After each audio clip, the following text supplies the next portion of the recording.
You know what's easy? Having thoughts and ideas and concepts about love. I mean, after all, with the blink of an eye, we can think ourselves, we can imagine anything. Imagine the world as one big happy family. Imagine all the people living this day in peace. It takes little effort to sit back and come up with all kinds of theories about love, too. Now, have you ever thought that perhaps the world is one big video game? I know you've thought this.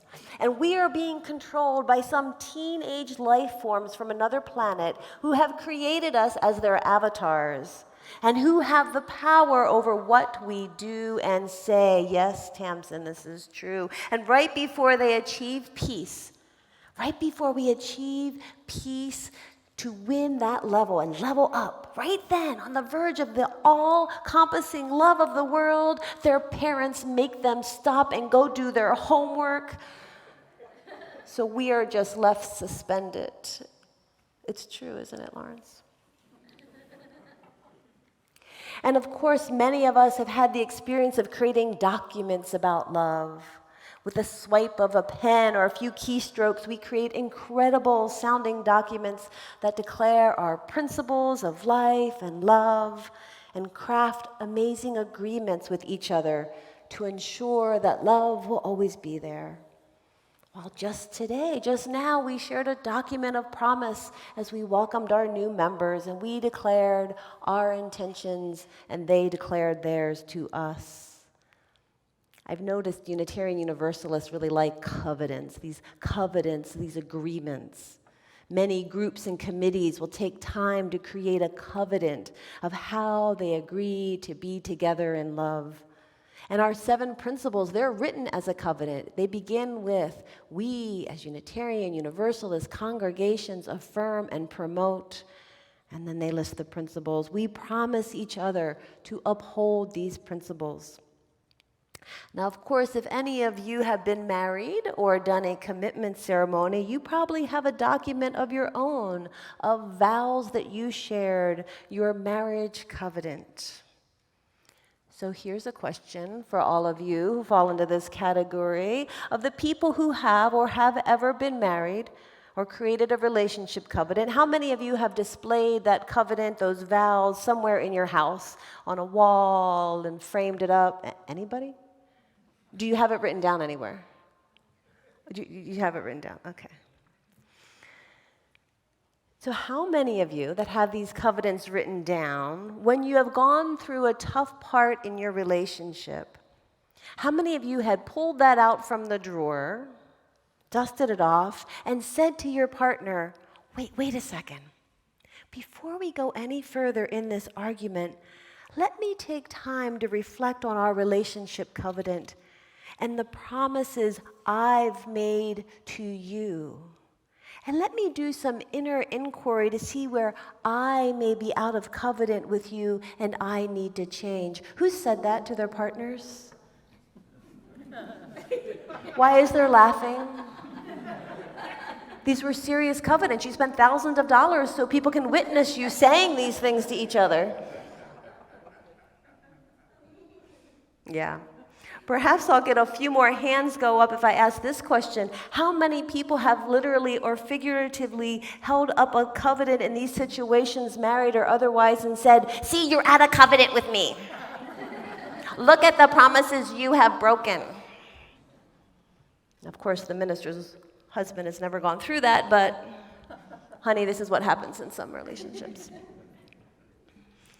As I said, thoughts and ideas and concepts about love, easy.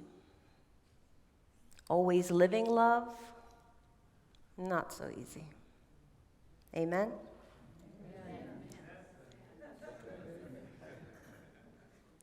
Namaste.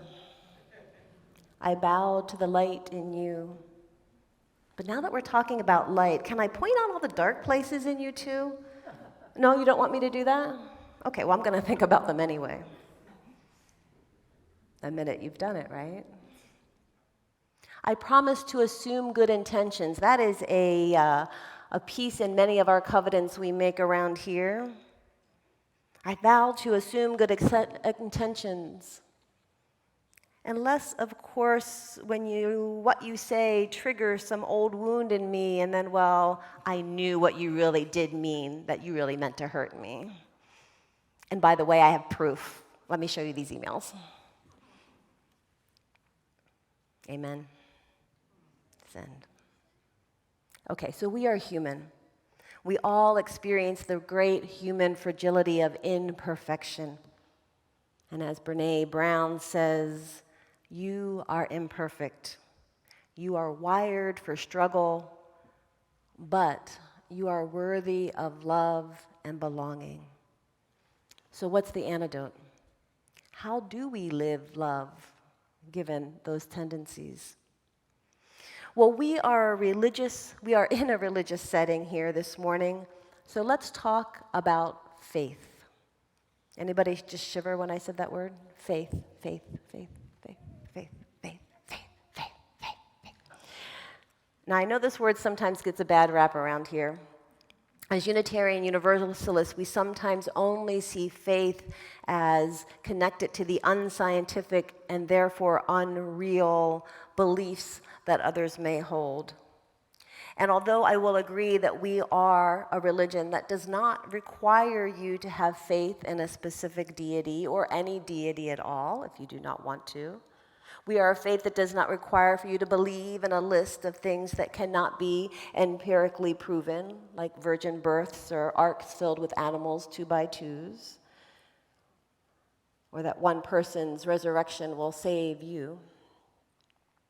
But make no mistake, my friends, about Unitarian Universalism. We are a religion here where faith is most definitely required. We may not always be able to see it, hear it, touch it, smell it, or taste it, and it may not always be quantifiable or able to be put into a spreadsheet or a graph, but to be a Unitarian Universalist, I do believe that we must have faith in the experience, the power, the persistence, the healing potential, the universality, the omnipresence of love. As Rumi says, even if you have broken your vows 100 times, come, whoever you are. And he's meaning come into this river of love. That river that Bobby the bobcat created for us many years ago. So the first question I have for you is this: do you have faith that such a river exists? Do you have faith that there is a river of love and that you are in that river right now? Do you have faith in a universal love that you cannot be out of that river? Right? So here's my version of the creation story. I think we get born and splat, we go into this river of life, which happens to be the river of love. All the births are water births, by the way. And we take a breath and we climb into our little boats, and our boats are our bodies, and we go sailing down this river. Now, when we're babies, we just float, right? We're not bothered by too much. We're just floating on the river. We assume everybody loves us. We assume we're rocking by a baby, having a good time. So there we are in this river of love. Then all of a sudden, some brain cells come online and they start thinking.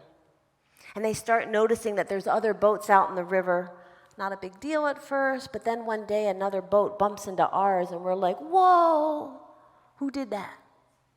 Why are you bumping into my boat? Well, watch this. I can bump into your boat too. I tell a secret because my daughters never listen to my sermons anyway. My oldest one was that little kid, that toddler in playgroup that always thought it would be a fun experiment to see what happened if you took the toy and hit it over the other kid's head. Bump. Anyway, so there we are in this river of love, and we are bumping into others and sometimes not caring, but sometimes becoming irritated. And then one day it happens. Oh, this is that dun, dun, dun. Let's forget. Let's try it again. One day it happens. We're trying it again. Okay, here we go. Back up. And then one day it happens. Not what you wanted. Yeah, it's fine. No, that was good. And we go to this place called school, and they tell us about our oars. And they say, listen, you're going to have these oars in life, and you're going to have to learn how to use them. And if you learn how to use these oars, you can control anything, and you can get what you want, and you can get it fast. And then someone tells us, well, as we're floating down the river, oh, yeah, if you're just floating down the river, that's for losers, buddy. You got to pick up those oars and you got to paddle yourself as fast as you can and hightail it down the stream to get there first, because that's where the pot of money is and you want the pot of money. So we pick up our oars and we start to paddle, paddle, paddle, paddle, paddle, paddle fast, trying really hard. And guess what happens when you're in a river and you paddle, paddle, paddle, paddle, paddle really fast? Start paddling upstream, right? But you don't notice that you're upstream. You just are so busy paddling because you're trying. And you're judging all the people that are floating down the stream. We paddle really fast, so we will outrace all those losers flowing down the stream with us and beat them. You see, Bruce, some people are very competitive at games, and they think their purpose is to win. I will fill you in on that later. That's because you lost. It was not a fair game, okay? I was busy. Okay, but here's the thing. In our hurry, we usually paddle so hard that we get turned around and we start paddling upstream, all the while judging those that are paddling downstream or just relaxing. We become so frantic in our paddling that we start to hit rocks, bang into boats, get stranded in eddies, or just simply get so tired that we give up. And you know what? Often it takes reaching that point when we just have that aha moment and we think, maybe I can put down the oars. And sometimes it does take disease, or it does take working too much and getting to exhaustion, or it does take losing a job or losing a relationship. And at some point we realize all those things I'm trying so hard to do and get and be are just exhausting me. And all the while, here I am in this river. And it's a river of love. And it's just there. And those moments, when we have those really hard times, often there's two kinds of faith that can come to us.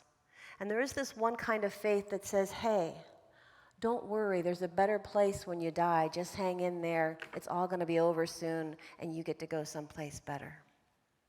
But that's not the kind of faith of Unitarian Universalism.